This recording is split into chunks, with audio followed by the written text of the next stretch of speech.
মারমারি Tripura Rakhine সহ সকল ধর্মাবলম্বীরাই তাদের নির্ভয়ে তাদের কালচার তারা চর্চা করতে পারবে। একটা হচ্ছে inclusive university, unity in diversity, সেটা ইনশিওর করাই হচ্ছে আমাদের উদ্দেশ্য। আমরা বারবার উদ্বিগ্নতা প্রকাশ করছি বিশ্ববিদ্যালয়ে আমাদের নির্বাচন কমিশনের সামগ্রিক তাদের অ্যাক্টিভিটি এবং তাদের পক্ষপাতিত্বমূলক আচরণ দেখে। বাঙালি জাতীয়তাবাদ নামে আমাদের উপর ব্রাহ্মণ্যবাদী যে সংস্কৃতি, কলকাতা যে সংস্কৃতি চাপিয়ে দেওয়া হয়েছে এবং সেই সংস্কৃতির মাধ্যমে ইসলামের যে সিম্বলগুলো আছে সেগুলোকে কর্নার করা হয়েছে, সেগুলোকে ক্রিমিনালাইজ করা হয়েছে, সেগুলোকে প্রবলেমেটাইজ করা হয়েছে এবং তার প্রতিচ্ছবি গত 5 দশকে আমরা দেখতে পেয়েছি। আপনারা জানেন এই ঢাকা বিশ্ববিদ্যালয়ে 2023 সালে এই বটতলায় শিক্ষার্থীরা তারা একটা কোরআন তেলাওয়াতের আসর করেছিল। কোরআন তেলাওয়াতের আসর করার পরবর্তীতে বিশ্ববিদ্যালয় প্রশাসন শিক্ষার্থীদেরকে শোকজ দিয়েছিল এবং পরবর্তীতে শিক্ষার্থীদেরকে বিভিন্নভাবে হ্যারাসমেন্ট করা হয়েছিল, সেটা আপনারা জানেন। তো আমরা শিক্ষার্থীদের ম্যান্ডেট পেয়ে বিজয় আসার পর আমরা আশ্বস্ত করতে চাই, বাংলাদেশে এইভাবে যে ক্রিমিনালাইজ করার রাজনীতি, কর্নার করার রাজনীতি, ইসলামের সিম্বলগুলোকে যে আদারিং করার রাজনীতি, সেটা আর চলবে না। কালচারাল ফেসিজম চলবে না। আমাদের শহীদরা জীবন দিয়েছিল কালচারালি আমাদের যেই স্বাতন্ত্র্যবোধ আছে, আমাদের যে ঐতিহ্য আছে সেটাকে ফুটিয়ে তোলার জন্য। তো আজকে যে আমি বললাম কালচারালি আমরা আজাদি পাইনি, সেটার মূল কারণ হচ্ছে কালচারাল ফেসিজম। এই যে মুজিববাদের কালো ছোঁয়া এখন আমাদের সমাজে থেকে গেছে। এখন আমাদের বিশ্ববিদ্যালয়ে বিভিন্ন জায়গায় সেই কালচারাল ফেসিস্টরা বিভিন্ন ধরনের ষড়যন্ত্র এবং চক্রান্ত করছে।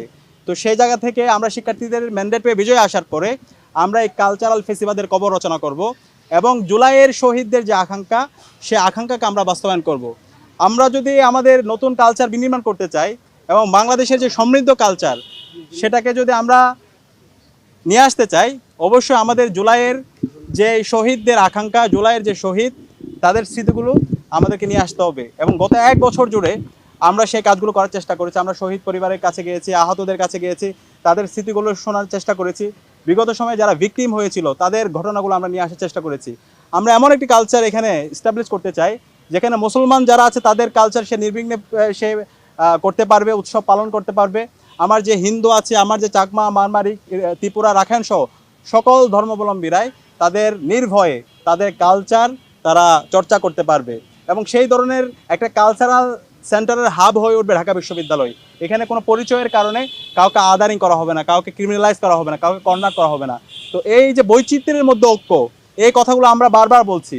একটা হচ্ছে inclusive university, unity in diversity, সেটা ইনশিওর করাই হচ্ছে আমাদের উদ্দেশ্য এবং সে উদ্দেশ্যে আমাদের জোটের নাম দিয়েছি ঐক্যবদ্ধ শিক্ষার্থী জোট। তো ইনশাআল্লাহ আমরা যখন শিক্ষার্থীদের ম্যান্ডেট পেয়ে জয়ী হয়ে আসবো, একটা মাল্টিকালচারাল ইনস্টিটিউশন হবে আমাদের এই ঢাকা বিশ্ববিদ্যালয়। একই সাথে আমরা বারবার উদ্বিগ্নতা প্রকাশ করছি বিশ্ববিদ্যালয়ে আমাদের নির্বাচন কমিশনের সামগ্রিক তাদের অ্যাক্টিভিটি এবং তাদের পক্ষপাতিত্বমূলক আচরণ দেখে। আমরা দেখতে পেয়েছি আচরণবিধিতে সুস্পষ্টভাবে বলা আছে রাত 11টার পরে কোনো ধরনের প্রচারণা করা যাবে না, কিন্তু খুবই দুর্ভাগ্যের বিষয় বিভিন্ন প্রার্থীরা তারা রাত 12:30টায় প্রচারণা করছে এবং সেগুলো মিডিয়ায় আসতেছে এবং নির্বাচন কমিশনের কাছে যাওয়ার পরে সেগুলোর কোনো ধরনের ব্যবস্থা গ্রহণ করা হচ্ছে না।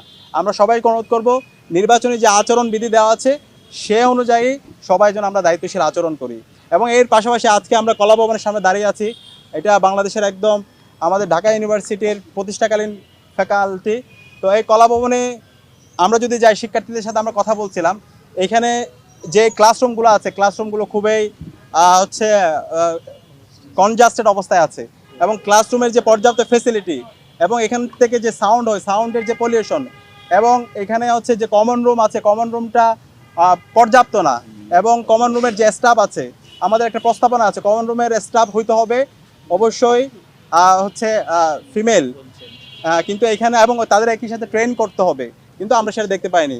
একই সাথে এই আমাদের যে হচ্ছে গবেষণার জন্য আমাদের কলাভবনের শিক্ষার্থীদের যেভাবে তাদেরকে গবেষণা কাজে সংযুক্ত করা দরকার এবং বিভিন্ন ধরনের ক্রিয়েটিভ কাজে তাদেরকে এঙ্গেজ করা দরকার এবং সেখানে যেভাবে বাজেট দেওয়া দরকার তা আমরা দেখতে পাচ্ছি না। একই সাথে কলাভবনে যে লিফটটা আছে সেই লিফটটা আমরা বিগত সময়ে বিভিন্ন সময় দুর্ঘটনা দেখতে পেয়েছি এবং এতবার অভিযোগ করার পরেও সেই লিফট সংস্কার করা হচ্ছে না। তো ইনশাআল্লাহ আমরা শিক্ষার্থীদের ম্যান্ডেট পেয়ে জয়ী হয়ে আসার পরে যে মৌলিক যে সমস্যাগুলো আছে বিশ্ববিদ্যালয় প্রশাসনকে সেগুলো আমরা সংস্কার করতে বাধ্য করব এবং শিক্ষার্থীদের যে প্রত্যাশা সেই প্রত্যাশার আলোকে আমাদের ঢাকা বিশ্ববিদ্যালয়কে আমরা নতুনভাবে বিনির্মাণ করব সেই প্রত্যাশা ব্যক্ত করে আমি আমার কথা এখানে শেষ করছি। আসসালামু আলাইকুম।